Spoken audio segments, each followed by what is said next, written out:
बताऊं कादरी कौन होते? मेरा मुर्शिद कहता है जिंदगी ये नहीं है, जिंदगी है नबी की। मसलक के आला हजरत पे कायम रहो। जिंदगी दी गई है, जिंदगी दी गई है। अब कादरी होने का फायदा कहते हैं अख्तरे कादरी, ये कादरी होने का फायदा है। क्यों कहते रहे आला हजरत कादरी कर कादरी रख कादरियों में उठा। ताजुल शरिया कहते जो कादरी होगा फिर उसकी ये शान है अख्तरे कादरी। खुल्दवा है हर एक, खुल्दवा है हर एक कादरी के लिए। शुक्र है अल्लाह ने इमाम अहमद रजा जैसा इमाम अता किया है। और आला हजरत क्या मिले, हमारे नसीबे जाग गए। हमने आला हजरत को पाया, हमारे मुकद्दर चमकने लग गए। इसलिए कि आला हजरत ने हमें हुजूर की अजमत से रूशनास कराया है। आला हजरत ने हमें हुजूर की अजमतें सुनाई, हुजूर की अजमतें बताई। सच बताना, हमने मदरसों में मिलाद बाद में सुना गए, माँ से चूल्हे पे बैठ के पहले सुन लिया था। हमने चूल्हे पे पहले सुन लिया था। फर्क है ना। उनका पढ़ा लिखा मौलवी कहता है कि मिलाद शिर्क है, हमारा अनपढ़ आशिक कहता है कि मिलाद मनाना फरिश्तों का तरीका है। अपने बच्चों को नसीहत करके मरना, बेटे जब तक जिंदा रहना मिलाद वाले नबी की आमद की खुशी मनाते रहना। या आप अपने बच्चों को नसीहत करें और मरते वक्त वसीयत करें ताकि आपकी नस्लों को ये बात याद रह जाए। शेख अब्दुल हक मुहद्दिस देलवी रहमतुल्लाह तआला अलैहि ने फरमाया, जिस जमीन पे हुजूर का मिलाद मनाया जाता है ना, अल्लाह 1 साल तक उस जमीन पे अपने करम की बारिशें फरमाया करता है और 1 साल तक अल्लाह उस जमीन से मुसीबतों को दूर फरमा दिया करता है। ये हुजूर के मिलाद की बरकतें हैं। सोच तो सही, जिसके मिलाद के जिक्र की इतनी बरकतें हैं, जब वो आया होगा तो अल्लाह ने कितनी बरकतें नाजिल फरमाई होंगी। जब सरकार जलवागर हुए होंगे तो खुदा ने कितनी बरकतें नाजिल फरमाई होंगी। आज पूरी दुनिया के कोने कोने पे नबी की आमद का तज़किरा हो रहा है। हर कोई कह रहा है सरकार की आमद, सरकार की आमद। पीछे वाले भी बोल सकते हैं सरकार की आमद। तो फिर हम क्यों ना कहें कि कान जिधर लगाई है तेरी ही दास्तान है। आज हर तरफ हुजूर की आमद के तज़किरे हो रहे हैं और मैं कहना चाहता हूं खुदारा हुजूर के मिलाद के झंडे हर घर के दरवाजे पे होने चाहिए। लगे थे ना सब में झंडे, लगे थे ना। घर सजे थे नहीं, घर सजे थे अपने ही सजे थे कि गरीबों के भी सजाए थे, अपने ही अपने सजाए। हाँ जी, हम महफिलों में बड़े उठ के हाथ उठा देते जी, मैं ऐसा हूं मैं वैसा हूं। दिल पे हाथ रख के बताइए, जो आदमी दुकान पे खड़े होकर के 2 रुपए महंगी लड़ी पे लड़ जाए, वो पड़ोस के छप्पर में लाइट लगाएगा? ये हमारे समाज का नजरिया है।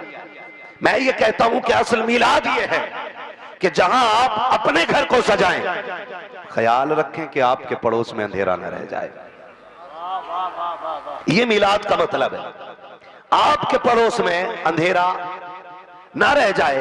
आपने 50,000 का सामान लाइटिंग का लिया, आपने 10,000 का लिया के उसमें से 2,000 का लेकर के पड़ोस के गरीब की छत पे भी डालो, उसके घर को भी सजाओ। इसलिए कि ये जरूरी नहीं है हर शख्स लाइट लगाने का अहल हो, हर शख्स के पास दौलत की कसरत हो। दौलत की कसरत लाइट तो छोड़िए साकिब, कितने गरीब उम्मत में ऐसे होते हैं कि तीजे के लिए चने उधार मंगाया करते हैं। कितने ऐसे गरीब समाज में होते हैं कि अपनी बेटियों की रुखसती के लिए अपनी जमीनें गिरवी रख दिया करते हैं।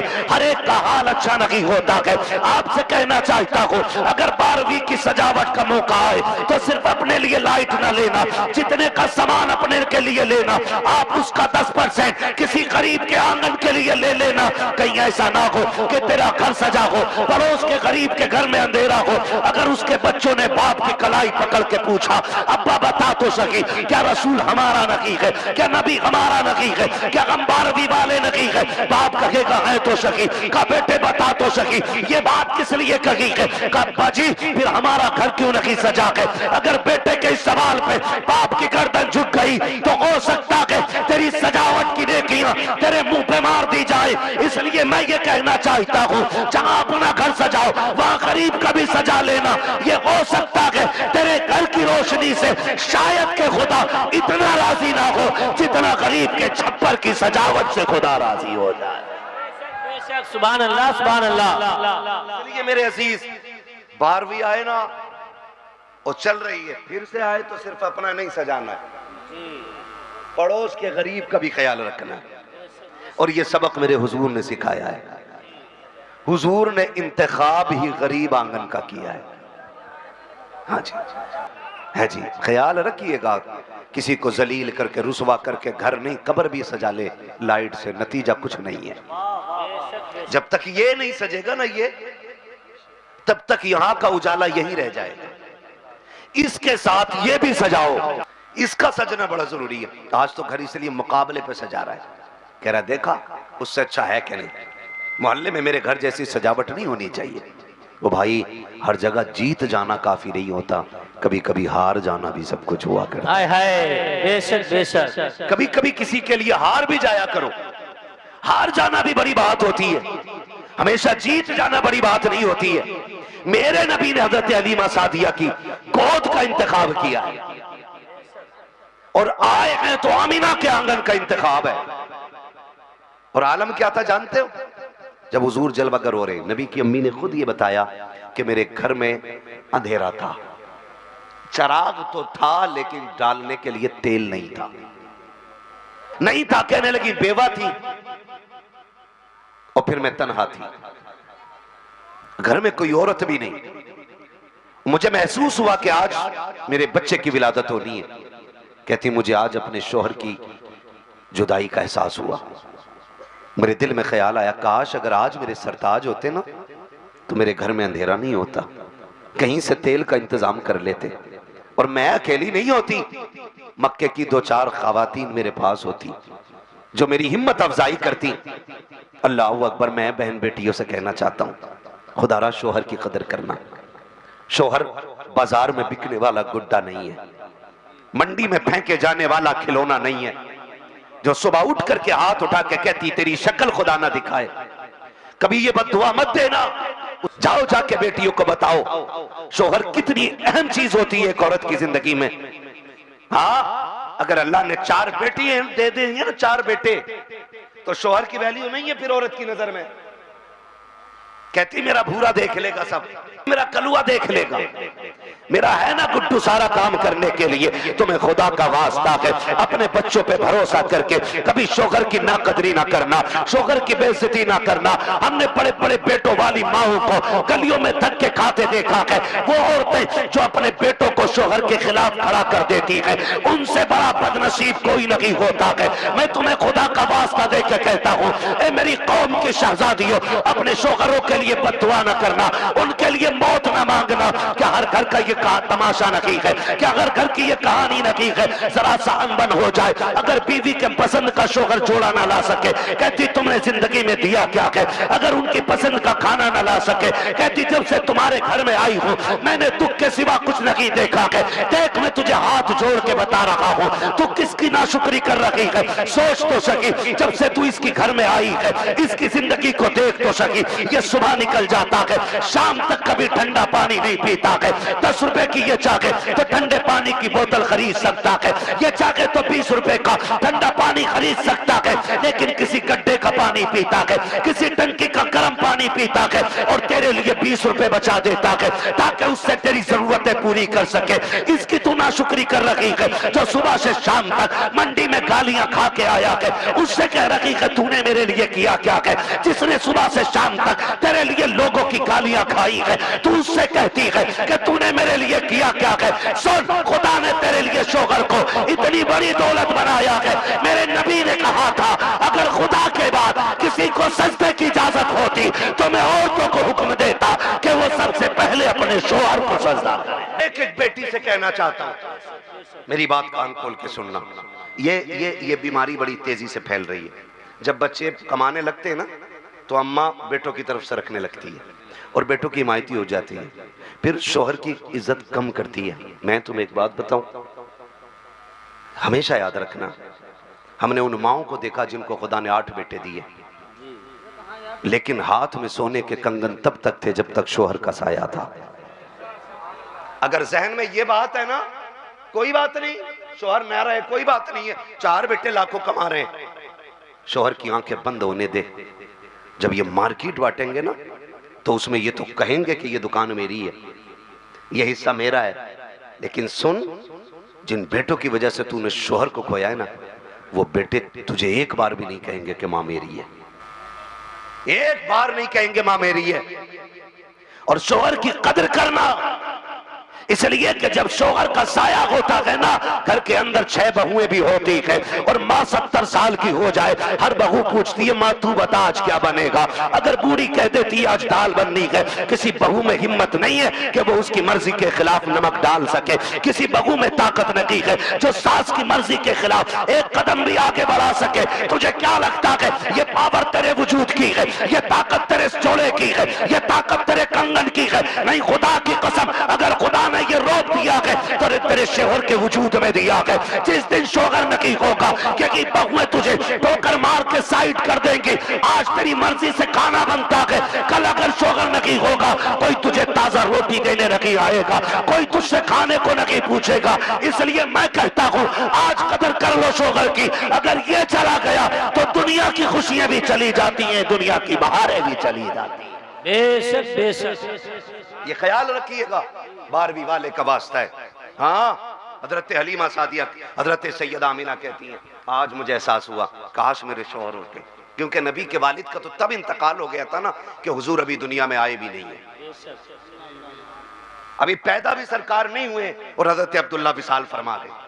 हजरत आमिना कहती हैं आज बड़ी याद आई, काश मेरा शौहर होता तो मेरे घर में अंधेरा तो नहीं होता ना, कम से कम चिराग तो जलता होता। कहती फिर ये ख्याल भी आया वो होते तो मक्के की औरतों को लेके आते और मेरे दाएं बाएं बैठी होती, मैं आज अकेली नहीं होती। कहती ये ख्याल आते ही ना मेरे आंसू निकल के अभी रुखसार तक आए थे। 3 औरतें मेरे घर में आई, कहते हैं कद खजूरों जैसे लंबे, चेहरे चांद से ज्यादा रोशन। मैंने कहा कौन हो, क्यों आई हो मेरे घर में, काम क्या है तुम्हारा? कहने लगी उनमें से एक ने कहा पहचाना नहीं? कहा नहीं। कहा मुझे आदम की बीवी हव्वा कहा जाता है। कहते पहली औरत कहती है कि मुझे हव्वा कहा जाता है। दूसरी की तरफ मैंने देखा तू कौन? उसने कहा कि मुझे इस्माइल की अम्मी हाजरा कहा जाता है। मैंने तीसरी को देखा तू कौन? उसने कहा मुझे ईसा की मां मरियम कहा जाता है। कहा क्यों आई हो? कहा मुबारकबाद देने आए। कहा किस बात की? कहा क्योंकि तू आज नबियों के इमाम की मां बनने वाली है, नबियों के इमाम की मां बनने वाली है। कहती उन्होंने मुबारकबाद दी, वो चली जाती हैं। उसके बाद मैंने देखा मेरे सरहाने से रोशनी फूटी, मैंने मुड़ के जब देखा हसीन व महजबीन खातून को देखा, ऐसा नूरानी चेहरा था कि आज तक मैंने कोई खातून ऐसी देखी ही नहीं थी। मैंने कहा खातून तू कौन है?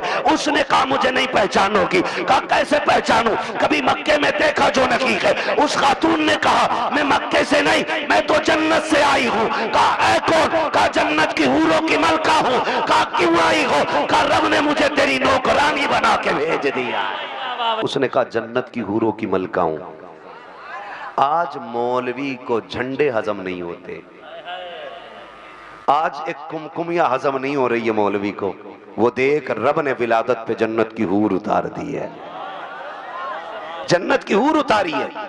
फरमाती हैं फिर मैंने एक शख्स को देखा इंसानी शक्ल में, उसके हाथ में प्याला, उसने मुझे दिया, मैं मुझसे काम ना पियो। कहते मैंने पिया। कहती उसमें घूंट मारना था, मेरे दुख भी खत्म हो गए, मेरे दर्द भी खत्म हो गए थे। फिर कहती हैं फ़खरज मिन्नी नूर, मेरे जिस्म से नूर का ज़ुहूर हो जाता है। आलादत कहते हैं सुबह तैबा में हुई सदका लेने नूर का, सदका लेने नूर का, मैं गदा तू बादशाह। हाँ जी, सलामत रहे आप। वो वाला तो सबको याद होगा ना, तेरी नस्ल पाक में। इसके आगे भी खुद पढ़ दो। क्या बात है, सुभान अल्लाह। आज पाला आशिकों से पड़ गया। हाँ, मैं एक मशवरा दे के जाऊं, कल ये उम्मीद किसी से न लगाना कि तुम्हारे जलसे की कोई तारीफ करे या बुराई। आज बस इतनी लगाना कि इस जलसे को हुजूर कबूल फरमा लें, है ना? कमेटी वालों बस यही आस रखना कि इस महफिल को हुजूर कबूल फरमा लें। बस तारीफ की हमें दुनिया से मतलब नहीं। इसलिए कि जजा हमें उनसे नहीं लेनी जो खुद दूसरे के टुकड़ों पे पलते हैं। हमें इसकी जजा उनसे लेनी है जिनकी शान का आलम यह है कि कौन देता है देने को मुंह चाहिए,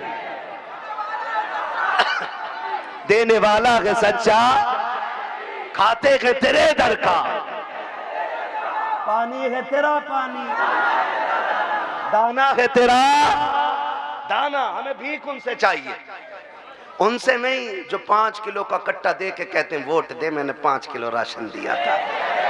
हमें उनसे चाहिए जिनकी शान ये है कि आता है फकीरों पे उन्हें प्यार कुछ ऐसा, खुद भीख दें और खुद कहें मंगते का भला हो। अरे मंगता तो है मंगता, कोई शाखों में दिखा दो जिसको मेरे सरकार से टुकड़ा ना मिला, टुकड़ा ना मिला, तेरी नस्ले पाक में है। वो कह रहे हुजूर नूर ही नहीं है। पता नहीं पढ़ के कहां आया, पढ़ के आया कि पढ़ा रह के आया है? पढ़ा ही रह के आ गया हो। कहते जी हम तो पढ़े लिखे हैं। मैंने कहा नहीं, तुम लिखे पढ़े हो, पढ़े नहीं पढ़े हो, लिखे पढ़े हो, बस और कुछ नहीं हो। इसलिए कि जो लिखे पढ़े होते हैं, उन्होंने कहा लमियाती नजीर कफी नजरी मिसले तो नशुद पैदा जाना, जगराज को ताज तुरे सरसो है, तुझको शहीद सरा जाना है। और जो खाली लिखा पढ़ा है ना, लिखा पढ़ा है जो, वो कहता नबी नूर ही नहीं है। और नबी की अम्मी कहती है फखरजा मिन्नी नूर, मेरे जिस्म से नूर का ज़ुहूर हुआ है। जिसका लाल वो तो नूर कह रही है, जिसने देखा वो नूर कहे, और जिसने देखा ही नहीं वो कह रहा वो तो हमारी तरह थे। तू जहां पैदा हो जाए पूरा मोहल्ला बदबूदार हो जाता है।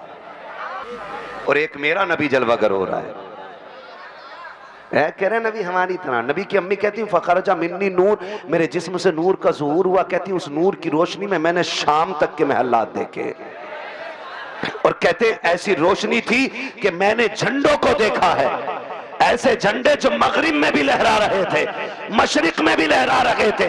मैंने कहा सुन, बरेलवियों के झंडे तो रोक लेगा, जो झंडे जिब्रील ने लाके लगाए थे उन्हें कहां से हटाए, है ना।